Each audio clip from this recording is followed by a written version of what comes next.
விடுதலை சிறுத்தை எங்க வேணா சனாதன ஒழிப்பு மாநாடு நடத்தலாம், கம்யூனிஸ்டுக்கார மாநாடு போடலாம், திமுக காரன் எங்க வேணா கொடி கட்டலாம். ஆனா இந்து மக்கள் கட்சி பிரச்சாரம் பண்ணக்கூடாது. திருத்தணி மலையிலே துவங்கிய அந்த யாத்திரை ஒரே நாள் தான் பிரச்சாரம் நடந்தது. மக்கள் மத்தியிலே அமோக வரவேற்பு. மறுநாள் சென்னையில வந்த உடனே அங்கிருந்து அவங்க சொல்றாங்க, உங்களுக்கு தடை. சரி, தடையை நாங்க ஏத்துக்கிறோம், நாங்க நீதிமன்றத்துக்கு போறோம், நாங்க கோயில்ல போய் சாமி கும்பிட போறோம்னு போறாரு. நம்முடைய நிர்வாகிகளை, சாமி கும்பிட சென்ற நிர்வாகிகளை அந்த சாமி விக்கிரகத்தோடு சேர்த்து கைது செய்து மண்டபத்திலே சிறை வைத்தார்கள். அதனைத் தொடர்ந்து செங்கல்பட்டிலே தடை,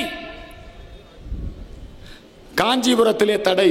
இப்படி வரிசையா எங்களுடைய அனைத்து பிரச்சாரத்தையும் தடை செய்தார்கள். எல்லா செலவும் பண்ணி கொடி கட்டி அனுமதி வாங்கி எழுதி கொடுத்து கடைசி நிமிடம் வரைக்கும் வைத்திருந்து. இதுக்கெல்லாம் யார் காரணம்?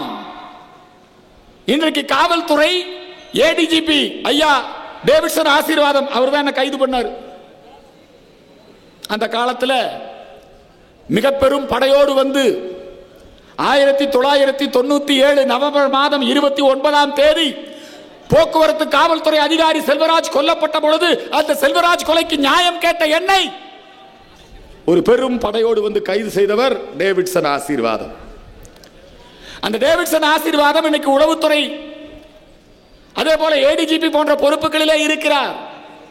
அவர் இந்து அமைப்புகளுடைய எந்த ஒரு நிகழ்ச்சிக்கும் அனுமதி கொடுக்க கூடாது, குறிப்பாக இந்து மக்கள் கட்சி கொடுக்க கூடாது. எல்லாம் அவர் பண்ற குளறுபடிதான். எங்கள் அமைப்புகள் குறித்து தவறான தகவல்களை பதிவு செய்து இப்ப என்ன பண்ணாங்க, இங்க மாநாடு நடத்தணும், சிவபக்தர் மாநாடு, விளக்கு வழிபாடு, ஒரு ஆன்மீக ஊர்வலம், சாமியார்கள்லாம் வந்தாங்க இல்லைங்களா. இவ்வளவு பேர் இன்னைக்கு 1000த்திற்கும் மேற்பட்டோர் இங்கே கூடினார்கள். நாங்க ஏதாவது வேறு மதத்துக்கு விரோதமா பேசணுமா? டேவிட்சன் ஆசீர்வாதம் அவருடைய அறிவுறுத்தலின் பேரிலே முருகபக்தர் மாநாட்டிலே பங்கெடுத்துக் கொண்ட எங்களுடைய கௌமாரபுரம் ஆதீனம், சிறவை ஆதீனத்தின் மீது வழக்கு. ஏன் அண்ணாமலை மேல வழக்கு போடு, அர்ஜுன் சம்பத் மேல வழக்கு போடு, நீ இந்து முன்னணி நிர்வாகிகள் மேல வழக்கு போடு. எதற்காக ஆதீனத்தின் மீது வழக்கு? ஏன் பொய் வழக்கு? அச்சுறுத்துவது, நிர்பந்தப்படுத்துவது. நாமாக்கும் குடியெல்லாம் நமனையஞ்சோம் என்கின்ற பரம்பரையை சார்ந்தவர்கள் எங்களுடைய ஆதீனங்களும் எங்களுடைய குருமகா சன்னிதானங்களும். இப்ப சேகர்பாபு வச்சு எல்லா ஆதீனங்களுக்கும் ஒரு நிர்பந்தம், காவல்துறையை வச்சு நிர்பந்தம். அதுல ஒரு வகைதான் இன்னைக்கு மதுரை ஆதீனத்தின் மீது ஒரு அச்சுறுத்தல், ஒரு நிர்பந்தத்தை ஏற்படுத்துது. எல்லா வகையிலும் எந்த முறையிலும் திமுக அரசுக்கு விரோதமாக, திமுக அரசாங்கத்தினுடைய கொள்கைகளை விமர்சிப்பவர்கள், குற்றத்தை சுட்டிக்காட்டுபவர்கள் யார்? சர்வாதிகாரி. போதை பொருளை ஒழிப்பதற்காக நான் சர்வாதிகாரியாக மாறுவேன் என்று ஸ்டாலின் சொன்னார். இந்து மக்கள் கட்சி வரவேற்றது. இப்ப கூட நாங்க ஒரு வரவேற்பு, இந்த தீர்மானத்தில் என்ன போட்டிருக்கோம்னா, திருப்பூர் நகரத்திலே கொடிகாத்த குமரன் குருதி சிந்திய அந்த பூமியிலே கொடிகாத்த குமரனுடைய அந்த நினைவிடத்தினுடைய புகழை சீர்குலைக்கக்கூடிய வகையிலே காங்கிரஸ்காரன் கேட்கல, அங்க இருக்கக்கூடிய எந்த அமைப்பும் போராடல. இந்து மக்கள் கட்சி துவங்கிய காலத்திலிருந்து சொல்லுகிறோம். அங்க மேயரா இருந்தார் ஒருத்தர், அவர் என்ன பண்ணாரு, திமுக கிட்ட நல்ல பேர் வாங்கணுங்கிறதுக்காக ஈவேராம அண்ணாவை அங்கதான் சந்திச்சான்னு சொல்லி அங்க கொண்டு வந்து ஈவேரா சிலை, அண்ணா சிலை, 2 சிலையை வச்சுட்டான். முன்னெல்லாம் குமரன் நினைவிடம்னு சொல்லுவோம், இப்ப குமரன் நினைவிடம்னு சொல்ல மாட்டோம். அண்ணா ஈவேரா நடுவில் கருணாநிதி வைக்கிறதுக்கு முயற்சி பண்ணா. நல்ல வேளை இந்து மக்கள் கட்சி எதிர்ப்பு தெரிவிச்சதுனால கருணாநிதியுடைய சிலை அங்கே வைக்கக்கூடிய முயற்சி முறியடிக்கப்பட்டது. திருப்பூர் குமரனுடைய புகழை மறைப்பதற்கு திராவிட முன்னேற்ற கழகம் செய்யக்கூடிய சதி திட்டத்தை இந்து மக்கள் கட்சி முறியடித்தது. ரயில்வே நிலையத்திற்கு, பேருந்து நிலையத்திற்கு, பழைய பேருந்து நிலையத்துக்கு இவனா தீர்மானம் நிறைவேற்றி கருணாநிதி பேரை வச்சுட்டான், பழைய பேருந்து நிலையத்துக்கு. ஆனால் புதிய பேருந்து நிலையத்திற்கு எங்களுடைய போராட்டத்தின் காரணமாக, எங்களுடைய அரசியல் நடவடிக்கைகளின் காரணமாகத்தான் நம்முடைய திருப்பூரிலே புதிய பேருந்து நிலையத்திற்கு திருப்பூர் குமரனுடைய பெயர் சூட்டப்பட்டிருக்கிறது. வரவேற்கிறோம். திமுக நல்லது செஞ்சா வரவேற்போம். திருப்பூர் குமரன் பேர் வச்சிருக்கீங்க, வரவேற்கிறோம். அதே போலத்தான் மாண்புமிகு பாரத பிரதமர் நரேந்திர மோடி அவர்கள் இன்றைக்கு கங்கை கொண்ட சோழபுரத்திலே நம்முடைய சனாதன ஹிந்து தர்மத்தின்படி அரசு நடத்திய சோழர்குல சக்கரவர்த்தி மாமன்னன் ராஜராஜ சோழனின் புதல்வன், கங்கை கொண்டான், கடாரம் கொண்டான், கடல் கடந்தும் சென்று காவி கொடியை புலிக்கொடியை நாட்டியவன், எல்லா இடத்திலும் நந்தி கொடியை பறக்க விட்டவன் நம்முடைய ராஜேந்திர சோழன். அவருடைய 1000வது திருவாதிரை திருவிழா. என்ன திருவிழா அது? திருவாதிரை. ராஜராஜ சோழனுக்கு சதயம், ராஜராஜ சோழனுக்கு என்ன விழா? சதய விழா. மாமன்னன் ராஜேந்திரனுக்கு திருவாதிரை விழா. அந்த விழாவிலே நம்முடைய பாரத பிரதமர் நரேந்திர மோடி பங்கு கொள்ள வந்திருக்கிறார். வருகிற பொழுதே இந்த திருப்பூருக்கும் பல்லடத்திற்கும் நன்மை செய்வதற்காக இங்கிலாந்து தேசத்தோடு தடையற்ற வர்த்தக ஒப்பந்தம், இங்கிலாந்தோடு தடையற்ற வர்த்தக ஒப்பந்தம், அந்த ஒப்பந்தத்தை ஏற்படுத்திய காரணத்தினால் இன்றைக்கு திருப்பூர் பனியன் தொழில், பல்லடத்திலே இருக்கக்கூடிய பல்வேறு விதமான தொழில்கள், இந்த ஒட்டுமொத்த திருப்பூர் மாவட்டம் பல்வேறு விதமான தொழில், கல்வி, வேலை வாய்ப்புகளை பெறக்கூடிய ஒரு சிறப்பை இன்றைக்கு பாரத பிரதமர் நரேந்திர மோடி நமக்கு ஏற்பாடு செய்து கொடுத்திருக்கிறார். மத்திய அரசு அவ்வளவு நன்மைகளை செய்கிறது நமக்கு. நம்முடைய பாரதிய ஜனதா கட்சி ஏகதா யாத்திரை இந்த திருப்பூர் பகுதியிலே, அப்ப நான் தான் தலைமை, அப்ப பாரத பிரதமர், இப்ப பிரதமர் நரேந்திர மோடி, அப்ப அந்த யாத்திரைக்கு பொறுப்பாளர் நரேந்திர மோடி. நாங்கெல்லாம் இப்படி பல்லடத்துக்கு கேரள மாநில பிஜேபி அவங்க ஏகதா யாத்திரையை அவங்க அங்க நிறைவு செய்யறாங்க வாளையார் செக் போஸ்ட்ல. அந்த இடத்துல போய் என்னுடைய தலைமையிலே நாங்கள் மிகப்பெரிய அந்த ஏகதா யாத்திரைக்கு வரவேற்பு. அப்போதைய தலைவர் முரளி மனோகர் ஜோஷி. அப்ப வந்தபோது முரளி மனோகர் ஜோஷி அவர்கள் இங்கே குறிப்பிட்டார், இந்தியா முழுக்க எங்க பார்த்தாலும் நோ வேகன்சி போர்டு இருக்கும், ஆனால் வேலைக்கு ஆள் தேவை என்று சொல்லி இன்றைக்கு எங்காவது நாம் விளம்பரத்தை பார்க்க முடியும் என்று சொன்னால் இந்த திருப்பூர் பகுதியிலே தான் பார்க்க முடியும். திருப்பூர் உழைப்பால் முன்னேறிய பகுதி. அப்பிருந்த திருப்பூருக்கு பல நல்ல திட்டங்களை கொடுத்து கொண்டிருக்கிறது பாரதிய ஜனதா கட்சி. இன்னைக்கு நம்முடைய பாரத பிரதமர் நரேந்திர மோடி அவர்கள் இந்த தமிழ் கூறும் நல்லுலகம் எல்லாம் இவனுக்குள்ளே வச்சிருந்தான். எங்க பார்த்தாலும் அண்ணா சிலை, எங்க பார்த்தாலும் கருணாநிதி சிலை, எங்க பார்த்தாலும் ஈவேரா சிலை. ஏன்னா இவன்லாம் தான் தமிழன். தமிழர் தந்தை யாரு? ஈவேரா. அண்ணா யாரு? தளபதி அண்ணா. தமிழின தலைவர் யாரு? கருணாநிதி. அப்ப எங்க முத்துராமலிங்க தேவர் எங்கடா? எங்க பாபு சிதம்பரம் பிள்ளை எங்கே? எங்கள் மாமன்னன் ராஜராஜ சோழன் எங்கே? அவங்க எல்லாம் ஜாதி தலைவர். அவங்க எல்லாம் யாரு? ஜாதி தலைவர். இவெல்லாம் திருமாவளவன், சீமான் இல்லையா? அவெல்லாம் தேசிய தலைவர், தமிழ் தேசிய தலைவரா சீமான். நான் சீமானை கேட்கிறேன், உனக்கும் தமிழ் தேசியத்துக்கு என்னடா சம்பந்தம்? நீ போய் குண்டு வச்ச பாட்சாவை போய் நீ என்ன பேசுற? அப்பாங்கிற, தகப்பான்னு கூப்பிடுற குண்டு வச்ச பாட்சாவை. அவனுடைய ஊர்வலத்தில் கலந்துக்கிற, காஷ்மீரத்தில் இந்துக்களை கொன்றொழித்த யாசின் மாலிக்கை கொண்டு வந்து இங்கே யாசின் மாலிக்கையும் பிரபாகரனையும் ஒண்ணுங்கிறான். பிரபாகர் யார் தெரியுமா? பிரபாகர் யாரு? அவனுடைய தகப்பனார் வேலுப்பிள்ளை வல்வெட்டித்துறை சிவன் கோயிலுடைய தர்மகர்த்தா. பிரபாகரன் ஒரு சிவபக்தன், விவேகானந்தருடைய பக்தன், மாவீரன் பிரபாகரன்.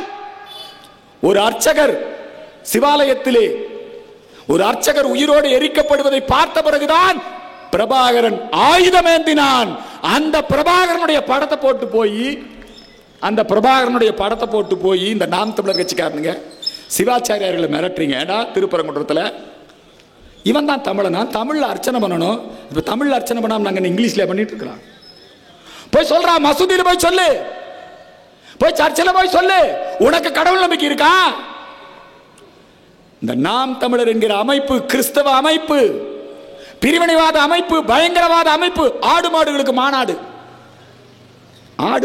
மாநாடு நடத்துறையே, ஆனா மாட்டுக்கறி திம்பேன்னு சொல்றையே, நீ தமிழனா? நான் கேட்கிறேன். ஏன்னா ஆடு மாடுக்கு மாநாடு நடத்தலாம், மேய்ச்சல் நிலங்கள் இல்லை. நாங்க இதுக்கு போராடிட்டு இருக்கிறது அர்ஜுன் சம்பத், இதுக்கு போராடிட்டு இருக்கிறது இந்து மக்கள் கட்சி. மாட்டை வெட்டி தின்பவன் எவனோ அவன் தமிழனே கிடையாது என்று சொல்லுவது இந்து மக்கள் கட்சி.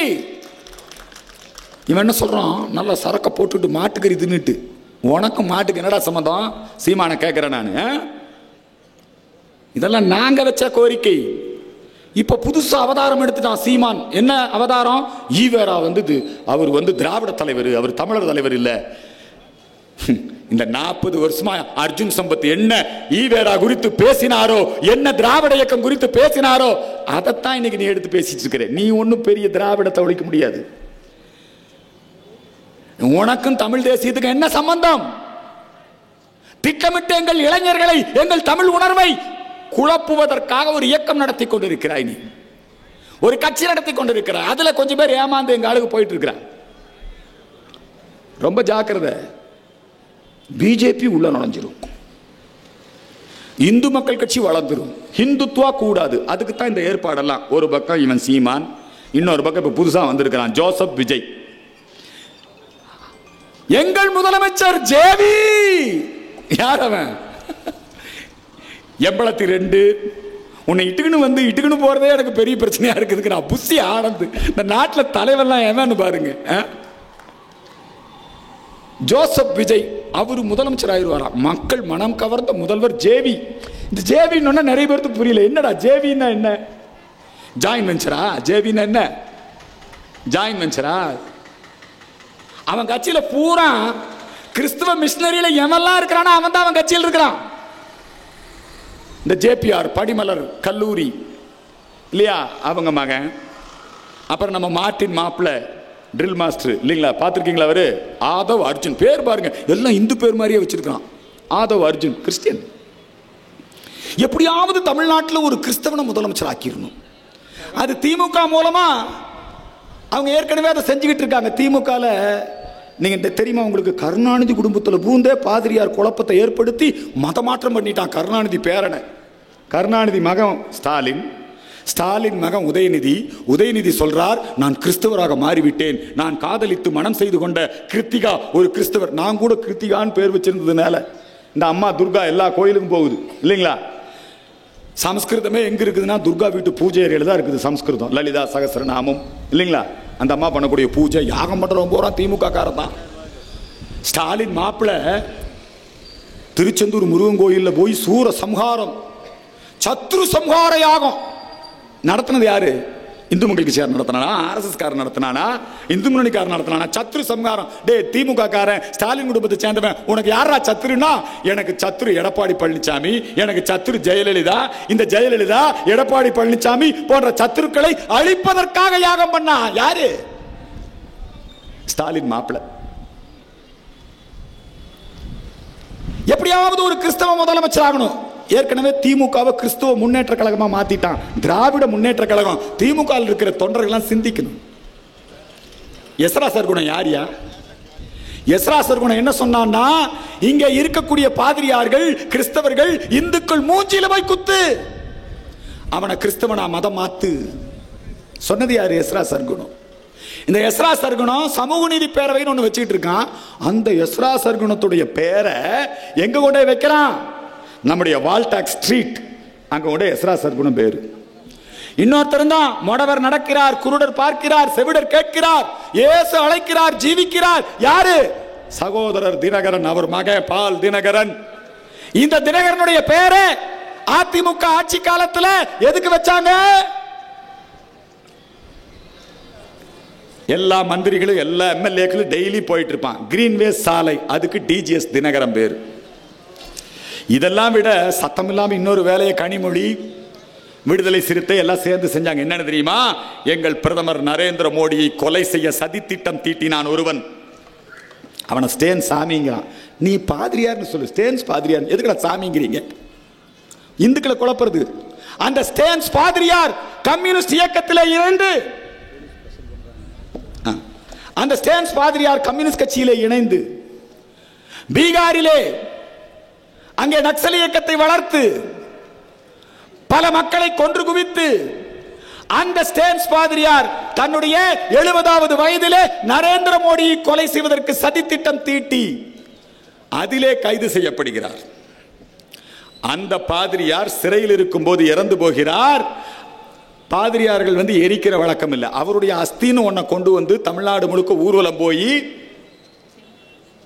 எவ்வளவு பெரிய ஏமாற்று வேலையை செய்தார்கள். இன்றைக்கு திருச்சிக்கு அருகாமையிலே விராதனூர் பகுதியிலே நரேந்திர மோடியை கொலை செய்ய சதித்திட்டம் தீட்டிய அந்த அயோக்கியனுக்கு உருவச் சிலையை திறந்து வைத்திருக்கிறார்கள் கனிமொழி, திருமாவளவன். அப்ப உங்க நோக்கம் என்ன? தமிழ்நாட்டில் என்ன பண்ண போறீங்க?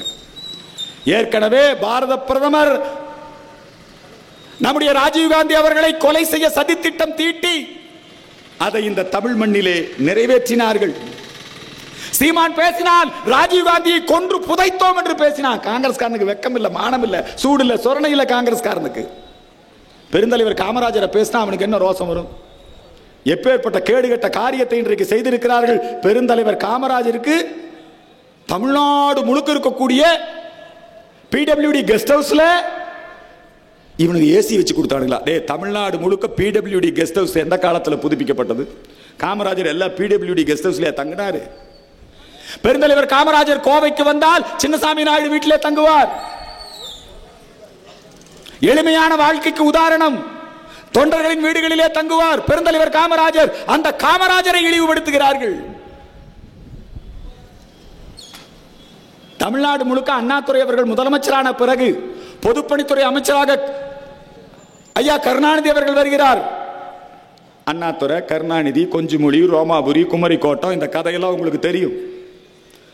கருணாநிதி அவர்கள் அந்த பிடபிள்யூடி கெஸ்ட் ஹவுஸ் எல்லாத்திலையுமே பின்வாசல் வச்சு கட்டினார். எது கட்டினார் தெரியுமா? ஊர் ஊரா போய் நாடகம் போடுவான். உன்னை கைதட்டுறாங்க பாருங்க. கொஞ்சம் பேருக்கு புரிஞ்சிருக்குது. ஊர் ஊரா போய் நாடகம் போடுவான். சினிமாக்காரங்க அப்படித்தான் இருப்பாங்க. பின்வாசல் வச்சு கெஸ்ட் ஹவுஸ் கட்டுறது யாருங்க?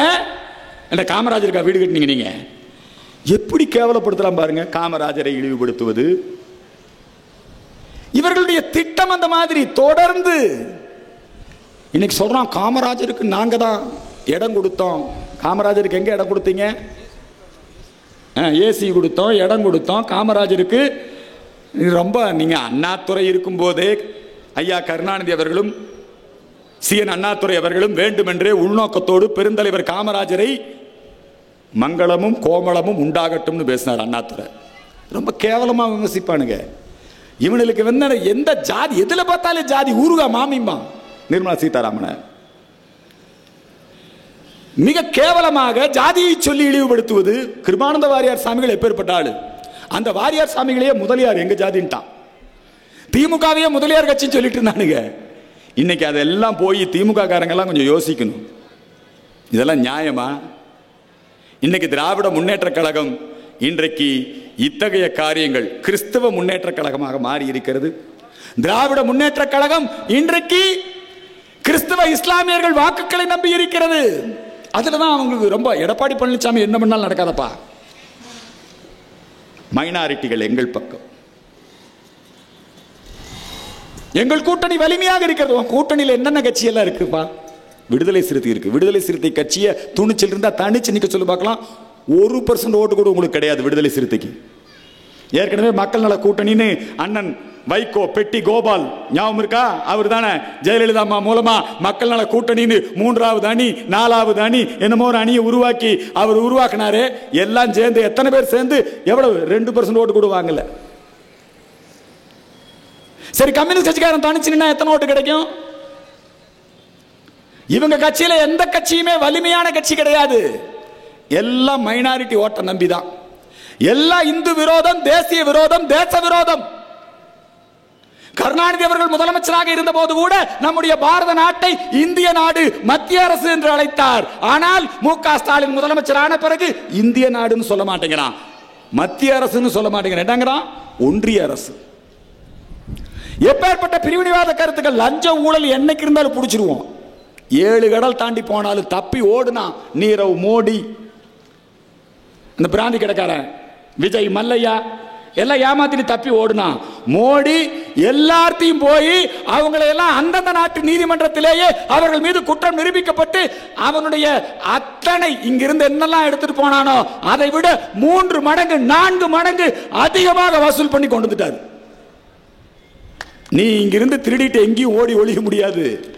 அதை நான் மோடி பார்த்துக்குவாரு, அண்ணாமலை பார்த்துக்குவாரு, ஒன்றும் பிரச்சனை இல்லை. 7 கடல் தாண்டி கொண்டு ஒழிச்சு வச்சாலே அதை எப்படி கொண்டு வர்றங்கிற வித்தை மோடிக்கு தெரியும், அண்ணாமலைக்கு தெரியும். திமுக காரன் திருடிக்கலாம். ஆனா தேச விரோதம், இளைஞர்கள் மனதிலே பிரிவினைவாதம், பயங்கரவாதம், இந்து விரோத எண்ணங்களை விதைக்கிறீர்களே, அதைத்தான் இந்து மக்கள் கட்சி கடுமையாக எதிர்க்கிறது. அதற்காகத்தான் திமுக மீண்டும் ஆட்சிக்கு வரக்கூடாது என்பதற்காக இந்து மக்கள் கட்சி இன்றைக்கு நாங்கள் அதிமுக பாஜக கூட்டணியை மிக வலிமையாக ஆதரிக்கிறோம். மத்தியிலே மோடி, மாநிலத்தில் எடப்பாடி. அந்த கோரிக்கையை வலியுறுத்தி இந்து மக்கள் கட்சி இன்றைக்கு எல்லா இடங்களிலுமே நாங்கள் களப்பணி ஆற்றிக் கொண்டிருக்கிறோம். இந்த சிவபக்தர்கள் மாநாட்டினுடைய நோக்கம் என்ன? சிவபெருமான யார் வேணா இழிவுபடுத்திடலாம். யூடியூப் ரூட்டஸ் என்று சொல்லக்கூடிய ஒரு யூடியூப் அவன் சொன்னான், நடராஜரை கேவலப்படுத்தினான். இன்னை வரைக்கும் அவன் மேல் நடவடிக்கை எடுக்கல.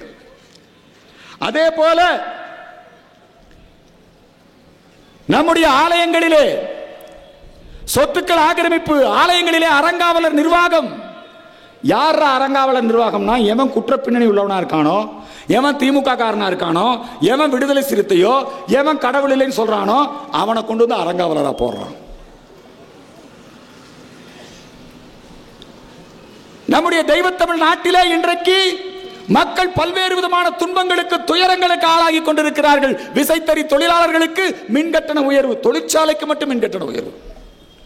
மின்வாரியம் ஊழல் வாரியமாக மாறியதற்கு காரணம் யார்?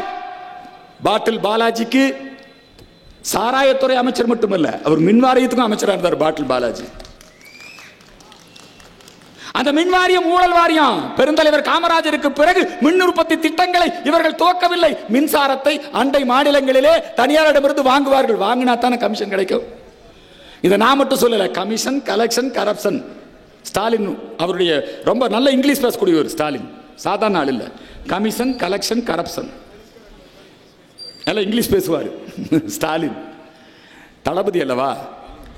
அந்த கமிஷன், கலெக்ஷன், கரப்ஷனுக்கு உதாரணமே திராவிட முன்னேற்ற கழகத்தினுடைய இந்த திராவிட மாடல் ஆட்சி தான்.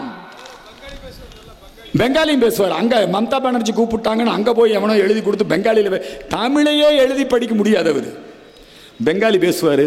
இந்தி கூட்டணி, மலையாளம் பேசுவார். இவருக்கு வந்துங்க, இவருக்கும் கம்யூனிஸ்ட் கட்சிக்காரனுக்கு இருக்கிற உறவு இருக்கு பாருங்க, தொப்புள் கொடி உறவு. கேரளால இருந்து கொண்டு வந்து மருத்துவ கழிவை இங்க கொட்டுறான், குப்பைகளை கொண்டு வந்து கொட்டுறான். இங்கிருந்து அன்றாடம் நம்முடைய மணல், நம்முடைய கனிம வளங்கள் அன்றாடம் கேரளாவுக்கு சென்று கொண்டிருக்கிறது. திமுக காரன் பூரா கமிஷன் வாங்கிட்டு இருக்கான். இந்த ரேஷன் அரிசி அதை கேரளா கொண்டு போய் வித்து சம்பாதிக்கிறான். கேரள மாநிலம் முல்லை பெரியாறு அணை விஷயத்திலே நமக்கு எதிராக இருக்கிறது. சிறுவாணியிலே நமக்கு எதிராக இருக்கிறது. உடுமலைப்பேட்டைக்கு மேல இருக்கக்கூடிய அந்த அணைக்கட்டு, அந்த இடத்துல கேரள மாநிலம் நமக்கு எதிராக இருக்கிறது. ஆனா இவன் அங்க போய் கேரள மாநிலத்தில் போய் அவங்களோட மலையாளத்தில் பேசிட்டு பினராயி விஜயனும் மு.க. ஸ்டாலினும் ரெண்டு பேரும் சேர்ந்து விழாக்கள் நடத்துவது. அங்க போய் சொல்லப்பா, சிறுவாணி அணை அந்த நீர் மட்டம் அது உயர்த்தப்பட வேண்டும், முல்லை பெரியாறு அணை அது குறித்து தவறான பிரச்சாரம் செய்யக்கூடாது, குப்பையை கொண்டு வந்து இங்கே கொட்டக்கூடாது, கனிம வளங்கள் இங்கே கொள்ளையடிக்கப்படக்கூடாது. இதை பத்தி பேசினா கம்யூனிஸ்ட்கார சத்தம் இல்லாம இருக்கான். கம்யூனிஸ்ட்கார அதுக்கெல்லாம் ஆதரவு. தமிழனுக்கு விரோதம், தமிழ்நாட்டுக்கு விரோதம்னா அவனுக்கு சக்கரதுங்கிற மாதிரி கம்யூனிஸ்ட்காரனுக்கு. ஆனா கம்யூனிஸ்ட்காரனை உண்மையிலேயே தலையெழுத்துங்க, பாராட்டணும். திமுக கார மாதிரி கம்யூனிஸ்ட்காரனை உலகத்தில் எவனும் கேவலப்படுத்த முடியாது. அவனுக்கு கூப்பிட்டு பொதுவாக தேர்தல் வேலைக்கு பணம் கொடுத்தா எப்படி கொடுப்பாங்க? திருட்டுத்தனமா தெரியாம கொடுப்பாங்க. இவனுக்கு விலையே அவ்வளவுதான். இவனுக்கு 10 கோடி, அவனுக்கு 12 கோடின்னு நேரடியா பணத்தை கொடுத்து தேர்தல் கமிஷன்லயும் சொல்லிட்டான். கம்யூனிஸ்ட்காரன் கிட்ட காசு வாங்கினா அவன் கூட்டணி விட்டு எப்பவும் வெளியே போக முடியாது. கேவலப்படுத்தினா பாருங்க, வைகோவை கேவலப்படுத்தினா பாருங்க. இப்போ நீ என்ன சொல்லிடா கட்சி ஆரம்பிச்ச? மு.க. ஸ்டாலின் அரசியலுக்கு வரக்கூடாதுன்னு சொல்லி தான் நீ பண்ண. வாரிசு அரசியலை எதிர்த்து தானே ஆரம்பிச்ச. ஓ வாரிசுக்கே நாங்க ஓட்டு போட்டதாடா ஜெயிக்க வச்சோன்னு சொல்லி நீங்க பாருங்க, தற்கொலை கட்சியா மாறி போச்சு மதிமுக. அந்த கணேசன் தென்னை மரத்துக்கு அவர் எப்பேற்பட்ட ஆளுங்க. திமுக அண்ணாவின் வாரிசு, சாதாரண ஆளு இல்லை. கணேசமூர்த்தி அப்பவே மாவட்ட செயலாளர் இருந்தவர். அவரு பலமுறை எம்பியா இருந்தாரு. அவரே என்னன்னா பூச்சி மருந்து கொடுத்து செத்து போயிட்டாரு. ஏன்னா துரை வைகோ அவருக்கு தான் எம்பி, உனக்கு சீட் இல்லைன்ட்டா. இன்னைக்கு வைகோ எப்படி நாடகம் போடுறாரு பாருங்க. மல்லை சத்யா விவகாரத்திலே இயேசுவை எப்படி வந்து சிலுவையில் அரைஞ்சாங்களோ அதே மாதிரி வைகோவை அழகா திமுக காரன் சிலுவையில் அரைஞ்சு இன்னைக்கு வைகோவுடைய அரசியலுக்கு முடிவு கட்டியிருக்கா திமுக காரன். பிஜேபி காரனுக்கு இப்படி இன்னொரு கட்சியை கபலீகரம் பண்ண தெரியாது.